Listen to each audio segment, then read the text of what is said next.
Jim Rowan, how you going? It's time again. It is time again for some history to be talked about by me right now. This is the time. Wrestle Kingdom, the original, the OG, Wrestle Kingdom 1, 2007. I have already got a podcast on the first half, which covered the first 4 matches, I believe. And I believe this is the 5th match. Yeah, that's right, that we're up to. 10-man tag team match.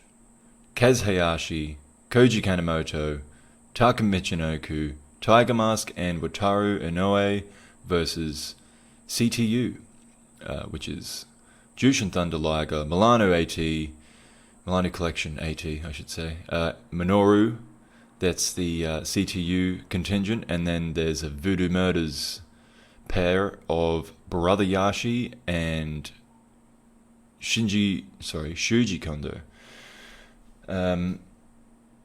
So it's a mix-up. This is I'll go through and kind of introduce everyone, but this is the only match where they've changed things up and they've just got good guys from New Japan and All Japan on one team and bad guys from New Japan and All Japan on the other team. So the good guys, the first team I mentioned, we've got the 4th incarnation of Tiger Mask, who is currently the NWA World Junior Heavyweight Champion, and that was after losing the IWGP Junior Heavyweight title to his teammate in this match, and the previous Tiger Mask in Koji Kanemoto. Kanemoto's coming off a great showing in the 2006 G1 Climax, especially as a junior. He came second in Group B, or B Block, and he's only just lost the junior title, to the IWGP junior title, to Minoru last month, who's on the other team. And Inoue, he's another one here. We got, he's kind of just, he's a mid-carder, but he's been battling CTU. He's just, that's why he's there, because he hates CTU a lot. But he did earn his first gold in 2005 with Koji, for the Koji Kanemoto, that is, not Kojima, with the junior tag titles. So he has been a champion in a way. He's not just I guess he's a little above a mid-carder then, in that case. Not really. Junior titles, who cares? So the All Japan side, that's Takamitonoku. So he left WWF, which is what he would best be known for. In October of 2001, he returned to Japan, established his own promotion called Kaientai Dojo. In 2004, Kaz Hayashi put his All Japan World Junior Heavyweight title on the line to get a shot at the Strongest K title, which is the top prize in Kaientai. Hayashi won on that occasion, defended it twice in Kaientai, before facing Takamitonoku in January of 2005, and in that match he lost both the All Japan title and the Strongest K title. So then those two, Taka and Hayashi, went on to team up in All Japan, but then more recently Hayashi has proved himself a top junior competitor once again in All Japan by becoming the undefeated winner of the All Japan Junior League tournament. Now, okay, for those playing at home, I suppose, we have Kanemoto in the black trunks with the pink trim. I mean, of course, on New Japan World, this is featured on there. Inoue has the white pants. Hayashi is in black with a bit of blonde in his hair. Taka is in the blue with the unfinished haircut. And if I have to explain which one Tiger Mask is, just stop listening to this. I don't want to talk to you. Okay, and then the bad guys, I'll introduce them first. So we've got Jushin Thunder Liger, who should need no introduction, but 11-time IWGP... I'll just slur my way through that. IWGP Junior Heavyweight Champion 11 times, and he's won junior titles all over the world individually as well as collectively, because he's one of the few J-Crown champions, which basically meant at the time you held all the titles at once. And he's the founder currently and leader of the Control Terrorism Unit, CTU, which was his way of turning heel. And among others in this faction, two of his teammates tonight is so also part of CTU, as mentioned. Milano Collection AT, who is, of course, to become a broadcaster. But at this time, he was in a feud with Tiger Mask. Hold on, I think there's quite a strong breeze. It's probably going to affect how this sounds. Didn't do a weather check. You know what? It's a history podcast.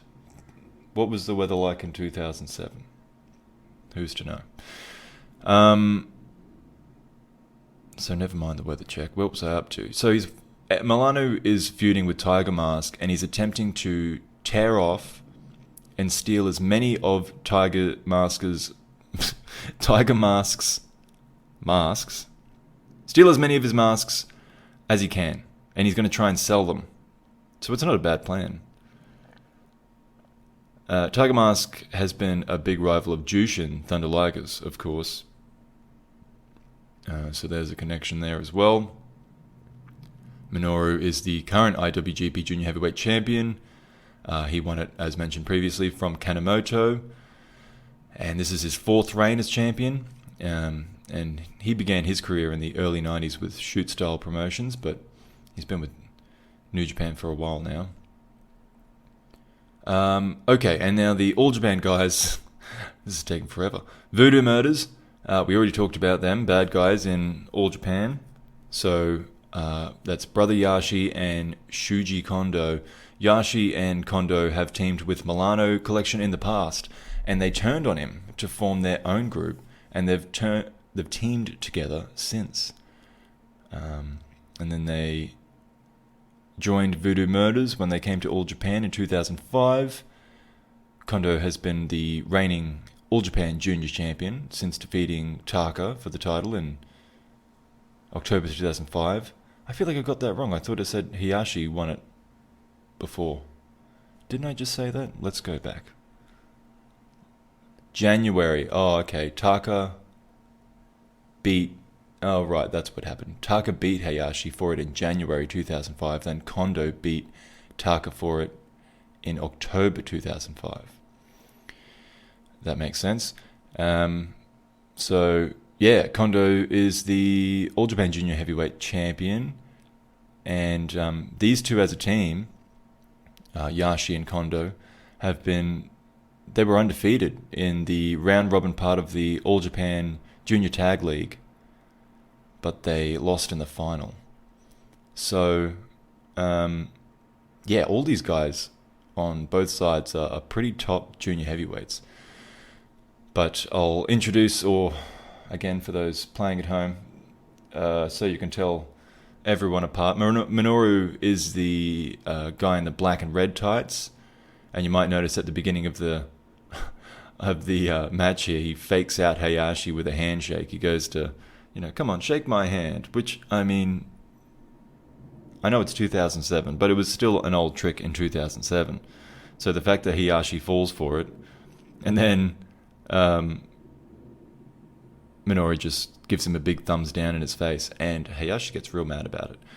That's pretty funny. Anyway, so yeah, that's Minoru, and Liger's in his bad boy black outfit. Milano Connection is in the little black trunks with the short hair. Kondo's the big fella with the big red mullet, and Yashi has the dreads. I feel like I missed someone there. Liger, Minoru, oh no, that's everyone. Okay, here we go. So, yeah, really 10 of the very top junior heavyweights in Japan, 3 current champions.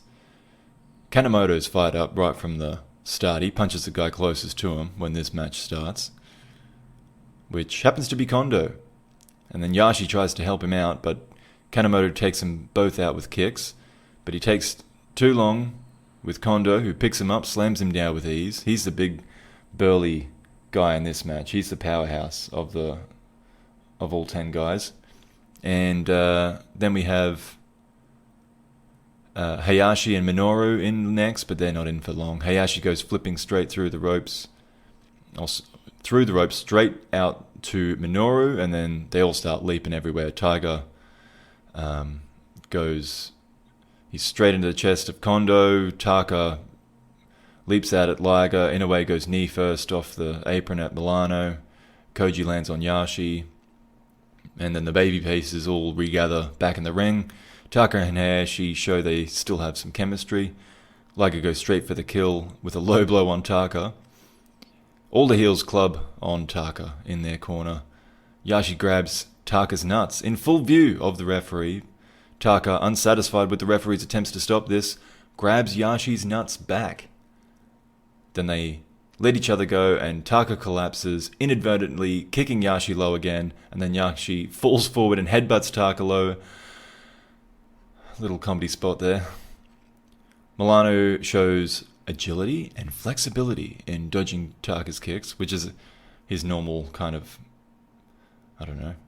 backwards bridge, hands down bridge, handspring kind of thing that he does. And then he ties up Taka like a pretzel around the bottom rope before landing a big leg drop on him. The heels keep tagging and ganging up on Taka. Inoue eventually comes to the rescue. Looks pretty smooth with his technique and securing an armbar on Kondo. And the match really picks up when Hayashi and Minoru are back in, because they show great speed and dexterity in their sequences. Minoru gets a deep armbar, but Hayashi makes it to the ropes. And they're really the highlight of an otherwise cluster beat of a match. Did I just beat myself? That's embarrassing. I try not to swear where I don't have to. It's a mess of a match. And I rated it fine. So there you go. I told you I'm going to mix up the ratings. I just thought all the opening matches did the job that they have to. This one, though, I feel like you had so much talent in the ring. And, I mean, they didn't have much time. There was never any time to get invested in anything. It was just kind of a couple spots from each guy, a few big dives, a comedy spot, blah, blah, blah. And then it's over. There was actually, right at the end as well, Taka did his signature dive from the top turnbuckle to the outside. It was off in the distance because the camera was focused on the ring when, I didn't even mention the finish. Tiger Mask pins Yashi with the Tiger Suplex. So I just rated this one fine. It was just a lot of action for a short time. In and out, that's it. And then after this match, this isn't included in the video at all, but Liger said after this match that his goals this year included winning the IWGP heavyweight title and heavyweight tag titles. So he wants to be a part of the heavyweights again. I don't think that actually anything really happened with that. So let's move on to some real heavyweights. The next match, and what I would suggest is probably the first proper match, featured match, is Toshiyaki Kawada versus Shinsuke Nakamura. So, let's go over who these guys are. For New Japan is Nakamura. Was the super rookie, member of the New Three Musketeers alongside Tanahashi and Shibata. Took a few MMA fights as Inokiism was in full force in New Japan. Was mostly successful, although it clearly got in the way of his pro wrestling. And still, he was the youngest ever IWGP Heavyweight Champion in 2004. It was only a short reign at the time, and it's actually his only reign at this stage. He since won the Heavyweight Tag Team Championship with Tanahashi, and he won the Under 30 Openweight Championship as well. But I think he's given that up at this stage. Yes, he would have. And then he did challenge for the heavyweight title again in 2006, but he lost to the champion at the time, Brock Lesnar. And this led to him taking an excursion. before returning just a few months prior to this match, and he joined Masahiro Chono in Black New Japan, which with Chono, he won the G1 Tag League 2006, and then he challenged for the heavyweight title again in December. For some reason, they rushed to that in December, just a month before this, and Tanahashi defended successfully. Still, the crowd seemed pretty behind him in this match, so... and he's added some mass, I didn't mention. He went to the USA, had a bit of protein, I guess, over there, because he's a bit bigger. And he's only 26 here, by the way, but which is in stark contrast to the 43-year-old Kawada. But, of course, Kawada's a big name, and this is the biggest stage, so it's a big opportunity for Nakamura, this match. And Kawada, Toshiyaki Kawada, one of the legendary 4 Kings of Heaven, or 4 Pillars of Heaven, which was the King's Road era of All Japan Pro Wrestling across the 90s, which just... incredible style of pro wrestling that kept to the traditional roots of the art, I suppose you would say, whilst incorporating incredible physicality and realism, along with consistent, compelling, sports-based, long-form storytelling. And it's my favourite wrestling ever. But I wasn't a Kawada guy.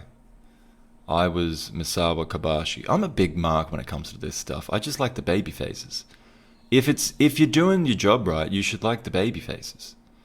You know, I like an anti-hero, but I don't know. I don't know what to tell you. So, I mean, that's what's good about that is that I am a Nakamura mark. So I come into this with a very clear, I want Nakamura to win mentality, which is always fun. It's always nice when you go into, you're not like, oh, I just want to see a good fight. No, I want this person to win. I'm invested. That's always better. But anyway, back to Kawada here. Of course, Misawa was his, for those uninitiated, he was Misawa's long-time arch rival through those years of 90s All Japan. So when Misawa, and I guess there was some of that was real. I mean, I know there was some of that was real. So Misawa, when he left All Japan in 2000, he took basically everyone to Noah except Kawada. Pretty rude. But Kawada stayed behind in All Japan, and he has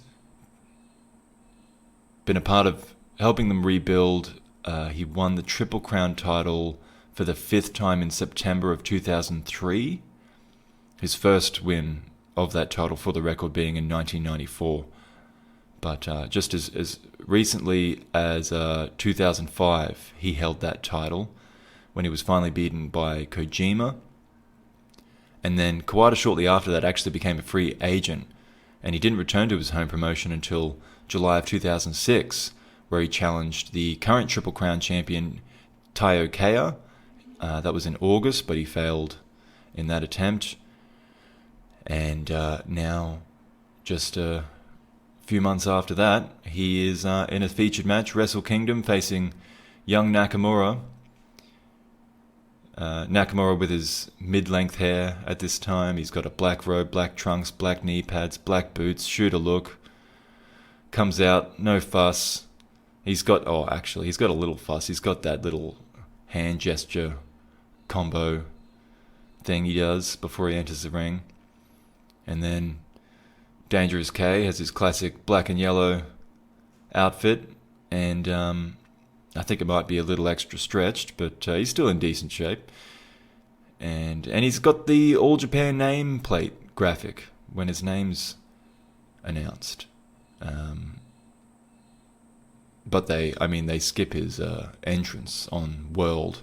You can probably find it elsewhere if you were really interested, but I guess they don't have the rights to that theme, I suppose, so they've had to cut that out on World. But They're our two competitors. The match starts with some decent mat wrestling, kind of based in realism, with some quick transitions. It's clearly a feeling out process. And they strike each other in the corner. Shinsuke gets the best out of it with a big knee under Kawada's chin. Masanobu Fuji is shown watching on from ringside. He was often on Kawada's team in tag matches, in those famous tag matches of the All Japan 90s. A lot of the time it was Kawada, Taue, and Fuji. And Ogawa was often there too. And more mat wrestling. Nakamura catches an armbar and he holds it for as long as as long as the referee will let him. Kawada retaliates with kicks and stomps, and yeah, it hasn't taken long for this match to get vicious. The strikes go back and forth. Kawada takes his chance to lock in a Dragon Sleeper, though Nakamura was aware of it and gets to the ropes. Kawada tries it again when Nakamura looks out and he goes for a pin. There's a kick out from Nakamura and it's turned into an armbar by Kawada, but that's fought out of as well. Kawada's famous kicks are to follow, and then the suplexes start flying. They escalate into... It's a couple of All Japan 90s style head drops with some of these suplexes. There's a lariat thrown by Kawada that's expertly rolled into an armbar by Nakamura, popping the crowd, though Kawada makes it to the ropes. Then they trade armbars. They're really going after each other's arms. Kawada isn't selling a thing once each move is complete, by the way. I did notice that. He's too old to sell. That's hard. That's difficult. Nakamura catches a kick, lifts Kawada into a powerbomb, gets a 2 count, and then there's a triangle attempt by Kawada, though Nakamura just stacks him up, pins him, which forces Kawada to break it. There's a Death Valley driver from Nakamura, that gets a 2 count. They trade elbows. Kawada's arm is finally feeling sore. He's selling a bit now. It stops him from attempting a powerbomb at first, but he finally gets Nakamura up, only for him to power back to his feet anyway. Kawada hits a brainbuster. Nakamura kicks out of that too. Nakamura fires up, slides straight into a couple of knees, the way he did in his first MMA fight against Alexei Ignashov. That just became this spot that just keeps happening over and over. They keep doing it. And that's what keeps him down.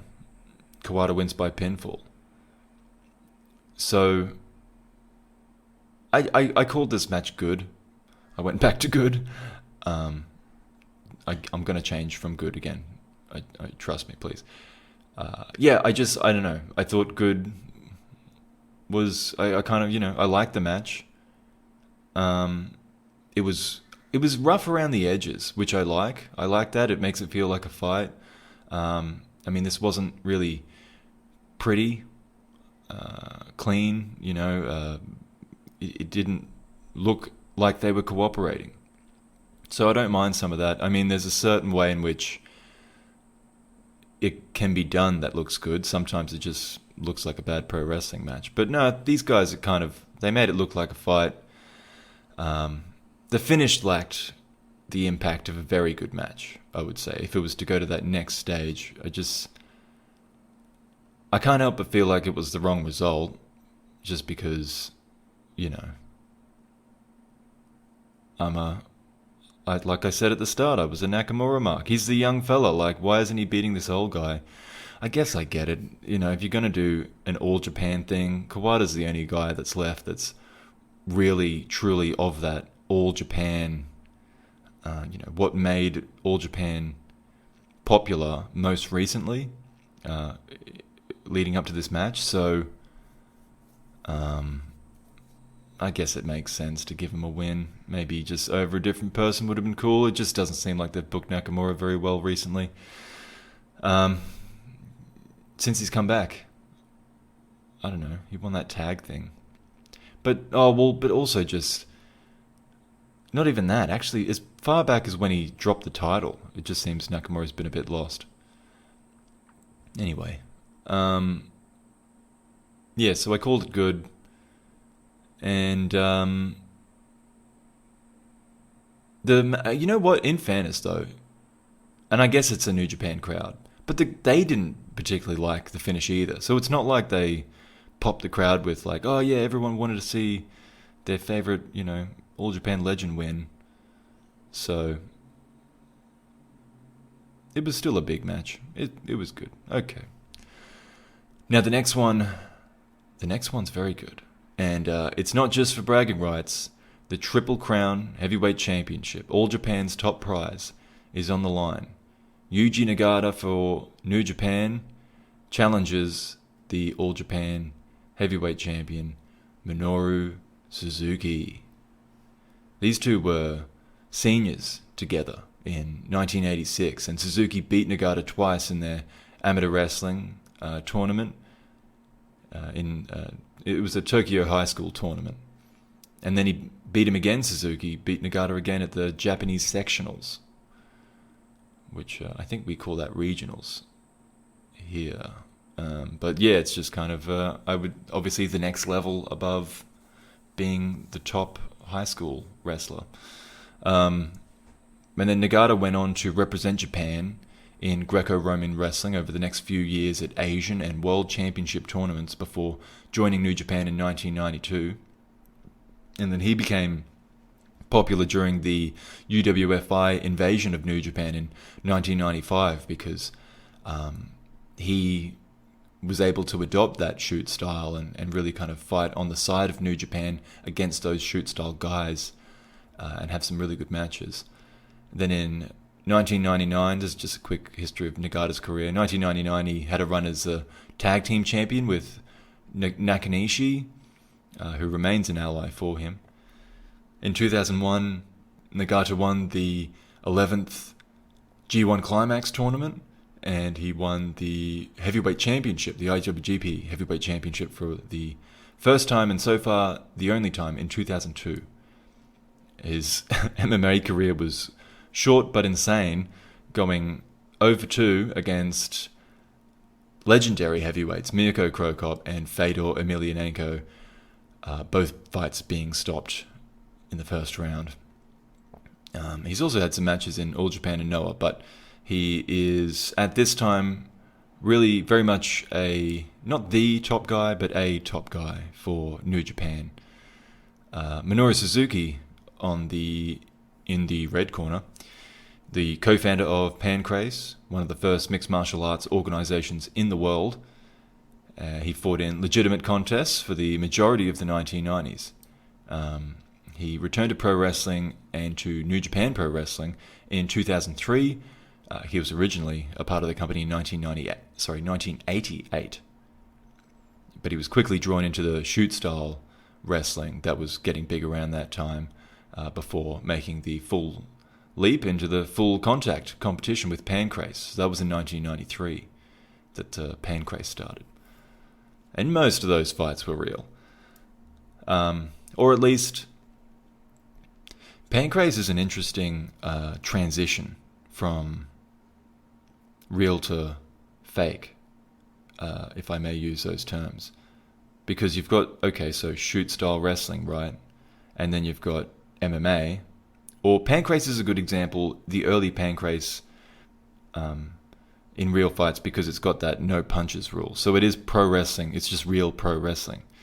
Funnily enough, there's no Irish whips in Pancrase. But what I found interesting about it was that guys like Suzuki and Funaki and Shamrock were so far above some of these guys in terms of talent that the other guy thought they were in a real fight. But say Suzuki, for example, would just, in the spirit of pro wrestling, allow the guy to get more offense in than he otherwise would. Like, Suzuki could crush him in 14 seconds, but that wouldn't be as interesting for the fans. And of course, he has a stake in the company. He wants the fans to be entertained. He wants their money. He wants them to come back. So he, takes a couple bumps, lets the match go on a little bit, creates a little drama, and then finishes him, 5-10 minutes into the match. So it's still a real fight, And Suzuki isn't giving away to the audience that he isn't really struggling.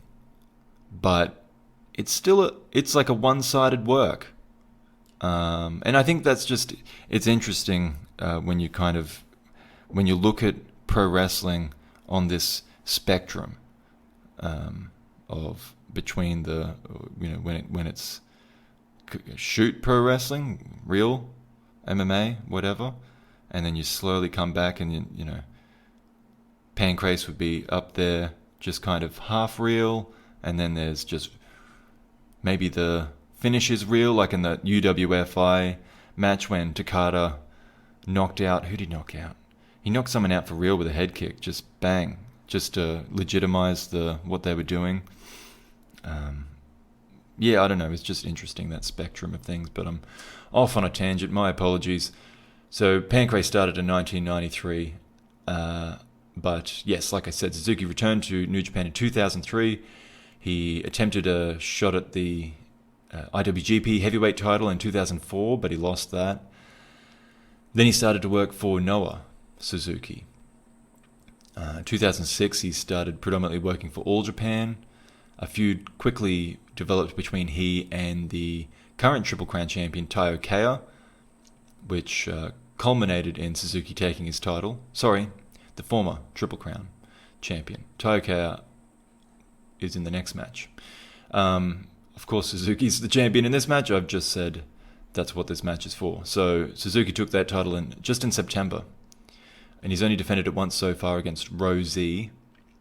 So this is his second title defense, Minoru Suzuki, of the Triple Crown Heavyweight Championship. And for those playing at home, on New Japan World, Suzuki is wearing his customary black trunks, he's got short black boots, and a murderous facial expression. Nagada is in the dark trunks, or he's in dark trunks as well. He's got white patterns on him, and knee-high boots. So, the match. They waste little time in laying into each other. Suzuki fakes out a running move to the corner and sarcastically slaps Yuji with a signature Suzuki grin across his face. The fight spills outside and Nagata cops a stiff chair shot across his head, busting open his forehead. Nagata tries to return to the ring. He's dripping blood down his face. He's kicked off the apron and stomped against the guardrail. So this one's vicious and violent very early. Suzuki reaches for another chair, but the referee intervenes this time, gives Nagata enough time to launch a counter-attack. Nagata lifts Suzuki and drives him down onto the concrete with a brainbuster. Finally, the match returns to the ring. Both men now busted open. Suzuki busted open from that brainbuster. That's a lot of busting. Stiff kicks put Suzuki in further trouble. Nagata grabs the arm and his eyes roll back as he cranks on the shoulder joint of Suzuki. It lasts some time before Suzuki can find the ropes, so it must have done considerable damage. Suplex goes wrong for Nagata, though, and he cops a running knee to the jaw. They both rise together. They begin testing each other's resolve with slaps back and forth. Suzuki hits several in a row, followed by a knee, and then finally the Gotch pile driver. But he's slow to make the cover, and Yuji kicks out at 2. Though the fans thought little of it, at least judging by what they expressed audibly. Nagata fires back up. He trades stiff slaps again. Yuji catches a kick and follows in with a jumping knee that knocks Suzuki down. There's another brainbuster, but that isn't enough. Nagata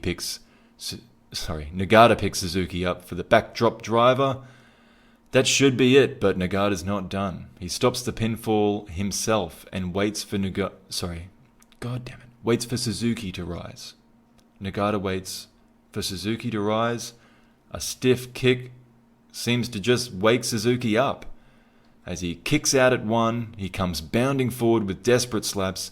Nagata knocks him back down, goes for the backdrop again, but Suzuki slips out, gains control of the sleeper hold, and the crowd do react to that.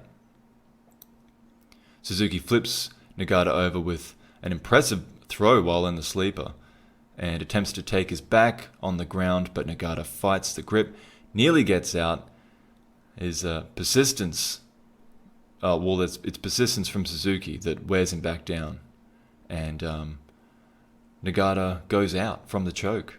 The referee stops the match. Suzuki emerges the winner, retaining his title. And I thought this match was very good. I'm a big fan of both of these guys. I think this was a memorable battle. They clearly had something to prove to one another. And perhaps that's what got in Nagada's way in the end. And I liked that the referee stopped the match as if it were an MMA fight. Because, the old school pro wrestling, the way pro wrestling used to treat, or, currently treats chokes in some places with the 3 drops of the hand.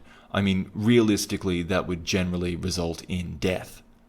So I kind of like that he saw Nagata was out, he stopped the match straight away. And that's it. Yeah, really enjoyed that one. How are we doing for time? We got heaps. Okay. So I think we've got only 2 matches left here. Yes, that is the case. Okay, so the second last match is for the IWGP Heavyweight Championship, and we have Hiroshi Tanahashi facing Taiyo Kea. Actually, I'll go back to how I had it. That was better this way. So as well, we'll go through both of them. So Tanahashi, quick history. Enrolled in the New Japan Dojo in 1999, made his professional debut later that year against Togi Makabe, and was quickly recognized as a special talent, experienced early flashes of success. Though there was a negative personal incident that increased his notoriety with the public in 2002, the stabbing incident. I feel like I would have talked about it before on the Enochiism podcast. He was stabbed by his girlfriend, and because his girlfriend was a rather prominent news reporter, I don't know, I guess because it's a somewhat high profile, maybe like a C-level fame kind of squabble. Well, it's more than a squabble. He got stabbed. So, yeah, it made the news. It was kind of it created a buzz. So, he has since then been really on an upward trajectory. He had that under 30 title for a long time. As mentioned before, was tag team champion with Nakamura. And he last year faced Shibata so I would have covered this in the 2006 podcast, also a part of this historical series. But Shibata just destroyed him last year at the January 4th show and has since left the promotion. So that wasn't great, but since then we had the title stripped from Brock Lesnar, and that tournament in July of 2006 led to Tanahashi becoming the winner of, the champion. Led to him becoming the IWGP champion for the first time. He beat John Bernard in the final, and then went on to beat the G1 Climax winner, Tenzan, in October, because back then winning the G1 Climax just earned you a title shot. It didn't earn you a title shot at the big show. None of this briefcase business back then. And as said before as well, Tanahashi did retain as in December against Nakamura. So you know about Tanahashi though. Let's talk about Mauna Kea Mossman. Mauna Kea Mossman. He was Taiyo Kea is what he would become. He's a Hawaiian State Amateur Wrestling Champion. His uncle is King Curtis Iakea, who was a journeyman in the territory days. Found some success in Australia, apparently. And he convinced his nephew to write an athletic resume to All Japan, to Giant Baba. So he joined... this is Taiyo Kea now.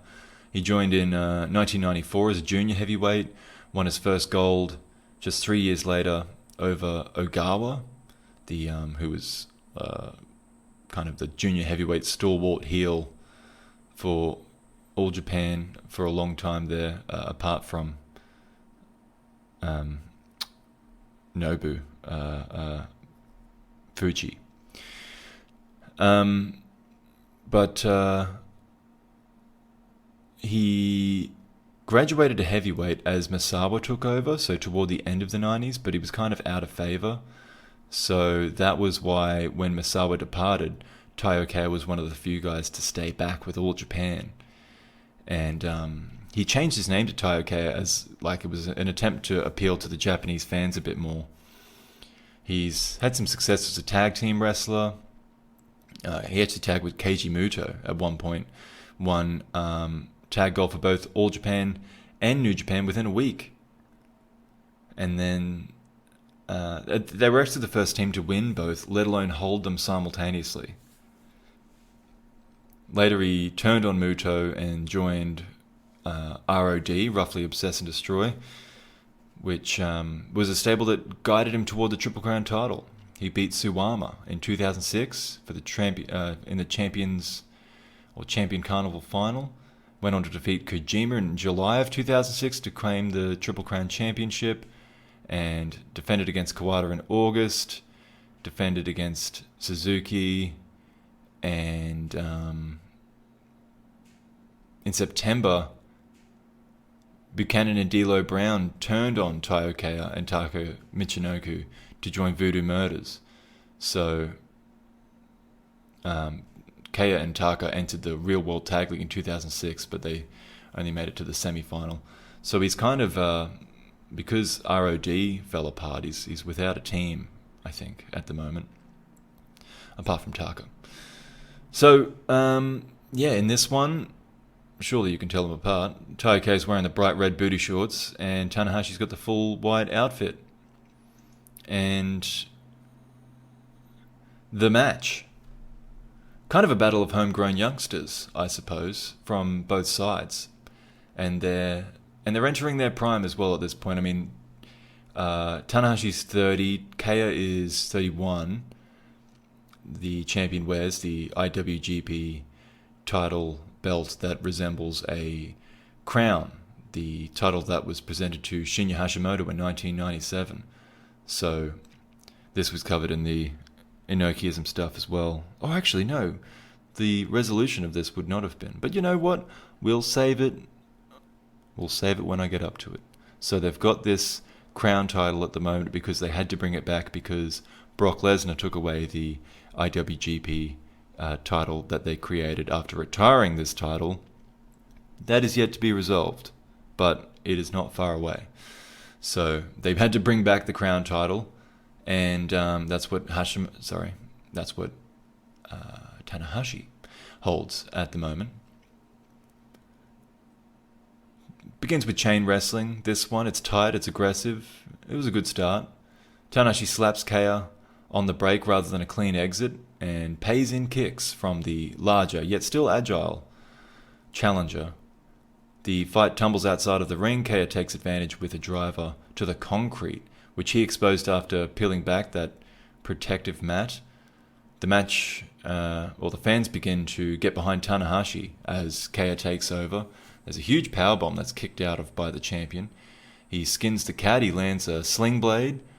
A subsequent German suplex earns a 2 count. Kaya recovers and goes back on the offense, a lariat in particular putting Tanahashi in trouble. Tanahashi's second wind is bluntly stopped with a DDT, the pinfall for which is interrupted at 2. Kaya appears to be in control when Tanahashi explodes with a devastating half Nelson suplex that drills Kaya head first. Kaya hits a high-angle backdrop of his own, but Tanahashi displays heart in rising up. There's a sleeper suplex next by Kaya, but Hiroshi leaves Hiroshi laying. However, it gives the challenger a chance to recuperate. Even though... Okay. I think I've missed something in my notes here. because that's 2 moves by Kaya, and I'm talking about giving Kaya a chance to recuperate. But, okay, I guess, look, they both hit big moves on each other. You know how it looks. They kind of rise together and they're striking back and forth. Kaya gains the upper hand. He crashes down with a DVD. There's a sit-out powerbomb that follows, but Tanahashi just keeps getting back up. Kaya attempts another sleeper suplex, but Tanahashi fights the grip, makes a comeback, hits the German, then a dragon suplex before the high fly flow, which is only recently adopted, by the way, as his finisher. But that's how Tanahashi retains the IWGP Heavyweight Championship via pinfall from the high fly flow. And I thought this match was very good as well. That's his third defense too, by the way. I think I mentioned before. But, I mean, the participants in this match were not that over going in. So it's impressive that they had the fans really buying in before it was over. And it was, the last match was a bit more shooty and rough. This was much more traditional pro wrestling. KO kind of acted as the giant, the bigger, stronger, more dominant guy, which allowed Tanahashi to be the babyface, come from behind underdog. And that was a good dynamic. It worked really well. It was an entertaining contest.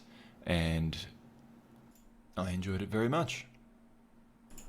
So I just spoke of Hashimoto, and this match is a bit of a tribute to Hashimoto. It's called a Super Dream tag team match. Masahiro Chono and Keiji Muto team up against Hiroyoshi Tenzan and Satoshi Kojima.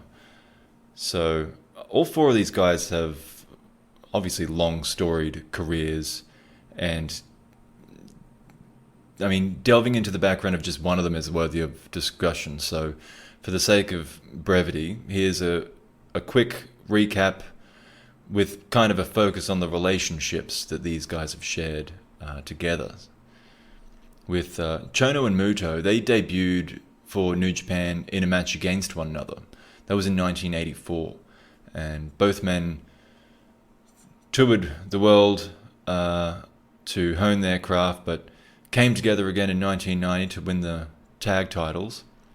By this time, they, Chono, Muto, along with Hashimoto, were already recognized as the Three Musketeers.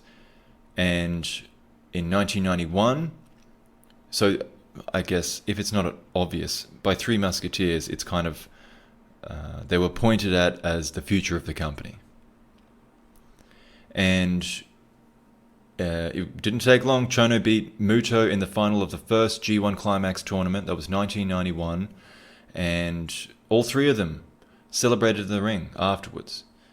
But they would not necessarily stay so close. Chono won the G1 the next year as well. And this time the prize was being the NWA World Heavyweight Champion. In 1992, Muto headlined the first January 4th Tokyo Dome show as his alter ego, developed in the US, the Great Muta. He and Sting defeated the Steiner brothers in what was the second New Japan WCW Super Show. Muto, as Great Muta, would go on to win the IWGP Heavyweight Championship from Riki Choshu, and he would once again main event the January 4th Tokyo Dome event, this time defeating Chono for the NWA World title in a title versus title match. So, their friendship and rivalry continued at the top of New Japan cards until Muto's shock defection to All Japan in 2002, along with his opponent, actually. Kojima left at the same time. More recently, Chono won the 2005 G1 Climax tournament for the 5th time, which is a record-setting 5th time, winning the G1 Climax. He's currently, he was the leader of Black New Japan, which won the Tag League in 2006, right at the end of last year. And, of course, with Nakamura, as mentioned. Muto challenged Kojima for the Triple Crown in 2005, unsuccessfully. Then he revived the Great Muta to try again in 2006, but Kojima retained again in the 2006 Real World Tag League, so that's All Japan. Muto and Kawada tied for points with Tenzan and Kojima. They actually share a similar origin story as well. Kojima entered as their opponents. Kojima entered the New Japan Dojo in February of 1991, and he debuted a year later in a match against Hiroyoshi Yamamoto, who would later adopt the name Tenzan. Although Tenzan had debuted professionally himself earlier that year, and they went on to form a tag team by the end of the decade, but that only came after Tenzan's partner Chono was injured. They were Cho-Ten. And for this reason, because Tenzan had been tag champion with Chono 3 times. And then Muto recruited Kojima into NWO Japan. Actually, all 4 of these guys were a part of NWO Japan. But Kojima and Tenzan kind of struck instant success with a tag team title win it was their first try in the Dome, 1999. And they would continue as a tag team, but saw individual success as well. So Tenzan won his first G1 Climax tournament and subsequently his first IWGP heavyweight title in 2003. By then, Kojima had moved on to All Japan, but it was not until 2005 when he achieved singles glory in the form of the Triple Crown title. Triple Crown? I'm sorry. Triple Crown title in a victory over Toshiyaki Kawada. And then 4 days later, Kojima faced Tenzan, who was in his 3rd reign as IWGP champion, in a title versus title match, which you might notice is another parallel between these 2 teams, because that happened with Muto and Chono as well. And this one between Kojima and Tenzan was a classic because it was a 60-minute time limit, of course, and because both titles are on the line for both big companies, it looked like it was going to a 60-minute draw, which would have been a somewhat expected result, I suppose. But with, I think it was 11 seconds before the end of the time limit, Kojima wins and becomes the first person to hold both of those titles, the Triple Crown and the IWGP heavyweight title, simultaneously. Tenzan took back the IWGP title a few months later, but then he lost it soon thereafter. He never had long title reigns. And Kojima's title reign ended with the Triple Crown, that is. That came to an end in 2006, and just before that he announced his return to New Japan to compete in the G1, and then both of them together competed for the... they met again in the final of the G1 Climax, and Tenzan would not only defeat his friend and rival, but he won the tournament, and was only the second to do so undefeated. And Tenzan then went on to form Great Bash Heel, but still chose to reunite with Kojima for the first time since 2002 as a team in the All Japan Tag League at the end of 2006, so just last month. And Tenkozy won.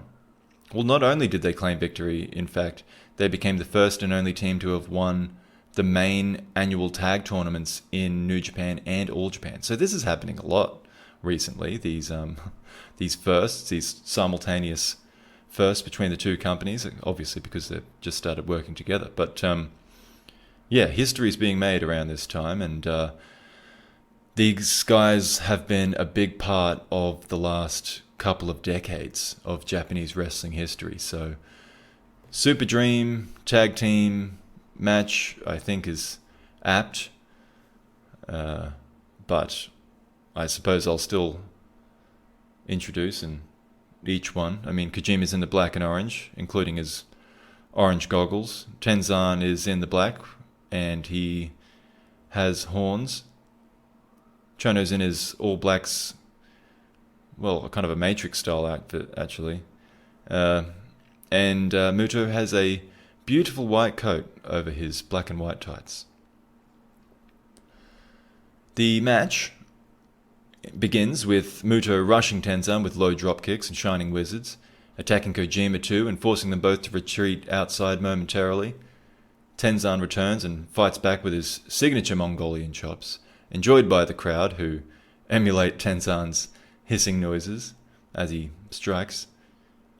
Soon it's Muto that needs a break beyond the ring. He rolls back in to tag Chono, then Tenzan simultaneously brings in Kojima. Chono is arguably a step slower than the other four and is beaten on before tagging back out. Retirement's been on the table for Chono for at least a couple of years up until this point. But he and Muto dial back the years. Chono with a figure four on Tenzan, Muto with the crossface on Kojima. Muto takes over, continuing to work Tenzan's legs, partly with a figure four of his own. And he and Chono work together well to isolate Tenzan and wear him down. Kojima re-enters eventually with fire, though, and rapid-fire chops on Muto. And the fans enthusiastically yell, "Ichauzo Bakayaro!" Before, I hope I said that right. Before Kojima completes his signature sequence with the elbow drop, Chono tags in, lands a shoulder block from the top rope, stops Kojima again with a kick that resembles his Yakuza kick, but it does not have the same effect as that usually would. Tenzan's back in with chops, a rough bulldog from the top turnbuckle. Looks like Chono's about to attempt that Yakuza kick again when Tenzan counters with a wheel kick and a bit of an awkward slam. This triggers Muto to re-enter. Now it's Tenzan and Kojima that have both of their opponents in a submission hold simultaneously. They double team Chono with a sloppy looking Tenkoji cutter flapjack, and then I guess maybe they understood that they didn't quite nail that one, so they hit their Tenkoji driver right after that. Muto makes a save, but both men are down on the mat after... it takes both of them down until Kojima knocks Muto down with a lariat. Chono struggles back to his feet to mount some offense on Tenzan, but it's quickly countered, leading to a headbutt from the top rope. Once again, Muto has to make the save for Chono, but Kojima gives him a cutter, then dumps him out of the ring. Chono eats a heavy lariat from... before Kojima makes sure Muto stays out of the ring. And this allows Tenzan to hit the TTD. Tenzan tombstone driver right in the middle, makes the pin, but rolls Chono up, breaking his own fall. Looking to make it... oh, right, because he's looking to make a point. He wants to do the moonsault. He lands the moonsault perfectly, but Chono kicks out, and the crowd excitedly gasp. Muto makes his return to the ring and fights both opponents off. A DDT on Kojima allows Chono space to do the same to Tenzan. Together they nail Tenzan with concurrent shining wizards. Muto makes sure Kojima stays busy while Chono locks in the STF on Tenzan, and it isn't long until he gives, slapping the mat in pain. The reaction at the end of this wasn't what one might hope for the finish for a Tokyo Dome match, or a Tokyo Dome main event, no less. But there was more to come. Muto and Chono tie their around their heads these long white headbands. There's a name for that. I forget what it is, but and they tie on like Shinya Hashimoto headbands. They point to the ceiling. So again, tribute to their fallen third musketeer Shinya Hashimoto, who died 1.5 years earlier. And this again, I thought was very good. I mean, like the finish was a bit flat, but the fans were really into it. And I mean, maybe they just expected the younger team to win. But, I mean, everyone in the match is popular. And we got to see kind of the moves we wanted to see from each of them. So, yeah, I mean, I thought it was still pretty good. Although the match of the night, overall, I think was Minoru Suzuki and Yuji Nagata. definitely more star power in the main event. And the Tanahashi match was very good with Kaya, but that was definitely lacking in star power. Although it did, I think that match was the most lacking in star power, but they also probably did the best job of pulling the audience in from kind of not having a lot to really getting them invested. So that was a good one. And then, of course, the other featured match, the Nakamura match, I have unashamed bias there, but look at that, 1 hour on the dot. Then that's it. So that was Wrestle Kingdom, the original, second part. Hope you enjoyed it. More to come. A lot more to come. I've been very busy at work, but I've actually got some time off coming up soon, and a few things in the works. So we will be back soon. Until next time, have a good one.